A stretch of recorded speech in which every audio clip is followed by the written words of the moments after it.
There are so many reasons not to retire. Money, healthcare, your identity, your sense of purpose, your social network. You may be too young to access your retirement accounts. The list goes on and on and on and on. I'm gonna tell you, I'm 50 years old and I'm gonna do it anyway. I'm not telling you to be irresponsible. Talk to a financial advisor, make sure you're doing what's right for you. I'm not a financial advisor. I'm just telling you what I'm planning to do. You know, I think the system is just designed to keep us working until we just can't. I mean, Social Security, and you know, you have to be 62 or 67, or you know, who knows? Maybe they bump it up even more before I get to that point. And by then, you're getting past the youth of your retirement. You're getting past the years when you have energy. So, anyway, that's why I want to do this now.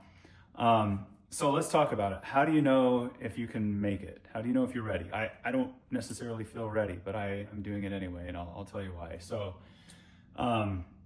if you can answer yes to these 5 questions, then you might be ready. Number 1, do you know what you would be retiring to?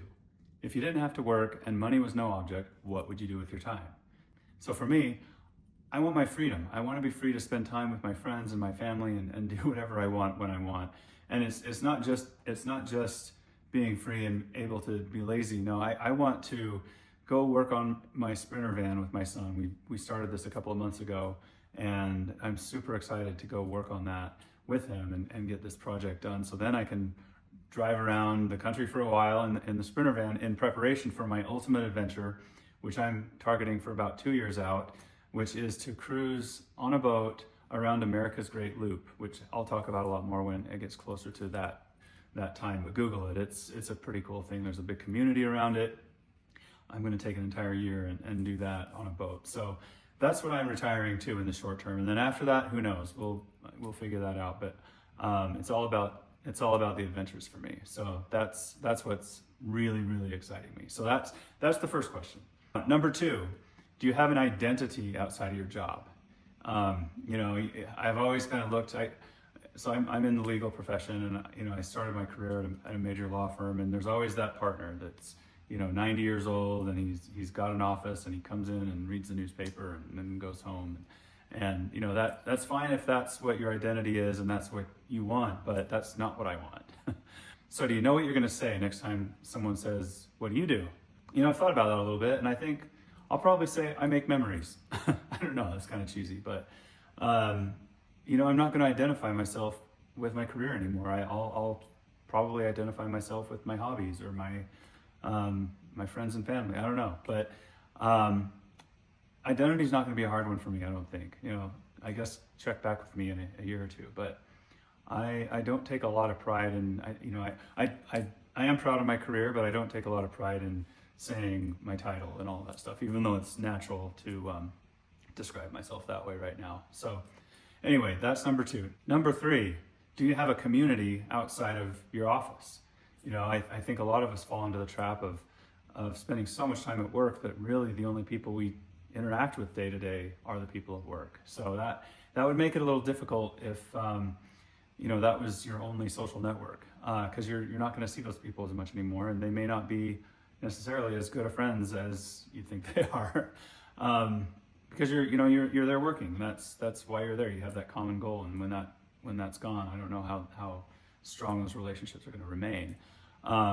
Me, I feel like I do have a good community outside of work.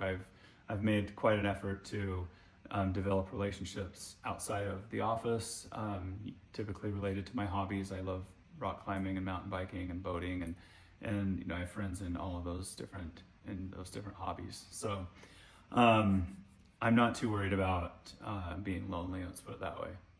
So number 4, do you have enough? And that's a tough question. It's going to be different for everybody. And you know, if I were to stay and work 5 more years, I'd have a lot more enough. But you know, I think I have enough, and I certainly have enough to give it a shot. But if not, you know, again, I'm only 50. I think I can figure it out, and so that's what I'm going to do. At some point, you just have to make the decision to, you know, are you going to continue trading your time for money, for paper, or you know, at some point, you realize your life is the sum of your experiences. And so again, that's where I'm at right now. I want to have as many good experiences as I can while I'm still young enough to enjoy them. So anyway, that's why I am retiring. Am I ready? I don't know, but let me know what you think. And I'd be curious if anyone has any thoughts or advice. I'm certainly going to be working through this process. So if you're getting close to retirement, let me know what you're going to do. How are you going to make it? What are some tips and tricks that you have? Comment below. That would be much appreciated.